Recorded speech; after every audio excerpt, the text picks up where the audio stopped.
Ce matin, quand je me suis levé, j'ai pris conscience de la détresse qui animera aujourd'hui tout le public tuefiste mauricien. Et je n'oublie pas, évidemment, tous les stakeholders qui ont été au Turf Club ces dernières années. Vous m'excuserez, je viens de dire à quelqu'un que je ne suis pas aussi émotionné quand je suis devant un juge que je suis aujourd'hui devant vous, parce que c'est un drame d'avoir à prendre des décisions qu'on a eu à prendre aujourd'hui.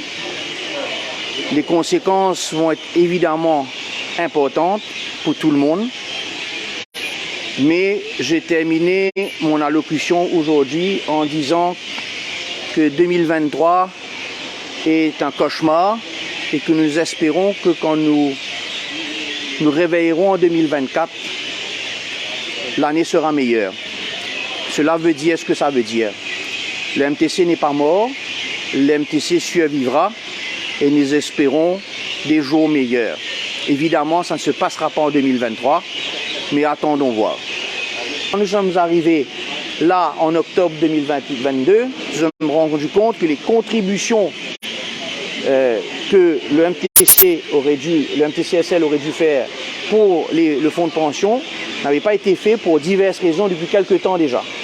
Et nous avons fait de cela notre priorité et je les ai informés en décembre que tous les arriérés qui se montaient à 9,4 millions avaient été réglés en novembre 2002 et que le fonds de pension était là et bel et bien là. Et la MTCSL a fait des pertes avant 2022 et en 2022. Et là, prochaine étape, là, la compagnie va rentrer en liquidation. Donc vous avez nommé un administrateur, quelque chose. Le board de la MTCSL se penchera sur la question, mais la grande possibilité, c'est qu'un liquidateur provisoire soit appointed et que 30 jours plus tard, il y aura un creditors meeting qui décidera de l'avenir du MTCSL. C'est pour ça qu'on a le MTC qui va bear the cost. C'est pour ça qu'on les bear the cost up to the moment que les liquidateurs rentrent. Voilà. Vous savez, le point, c'est que le MTC a subventionné et a donné tout ce qu'il fallait donner au MTCSL.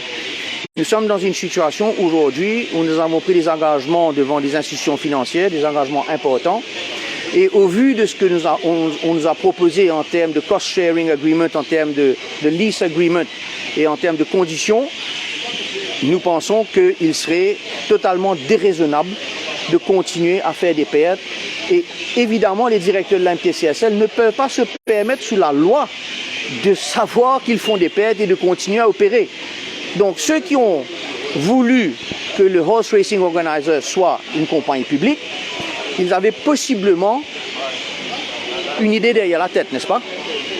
Nous avons effectivement des employés qui vont malheureusement subir les conséquences de ce qui va se passer. Je ne voudrais pas m'étendre dessus. Il y a des dispositions légales qui existent, qui seront appliquées, mais nous allons supporter les employés pendant ce moment extrêmement difficile. Il y en a beaucoup qui ont été là avec nous pendant des années. Nous n'allons pas les laisser tomber, mais nous ferons ce que nous pourrons faire pour qu'ils soient supported dans ces moments difficiles. Tout à fait. Toutes les écuries qui sont logées au MTC, auront les facilités normales, usuelles pour s'entraîner. Évidemment, je ne peux pas empêcher les gens d'aller faire courir leurs chevaux chez le concurrent quand moi, je n'organise plus de course. C'est clair ça. Donc certains décideront de ne pas y aller, ça ce sera leur choix, mais nous, MTC, nous allons donner toutes les facilités nécessaires pour que ces écuries continuent à courir parce que nous ne pouvons pas, de par notre décision, impacter ces propriétaires qui ont investi des fortunes dans leurs chevaux.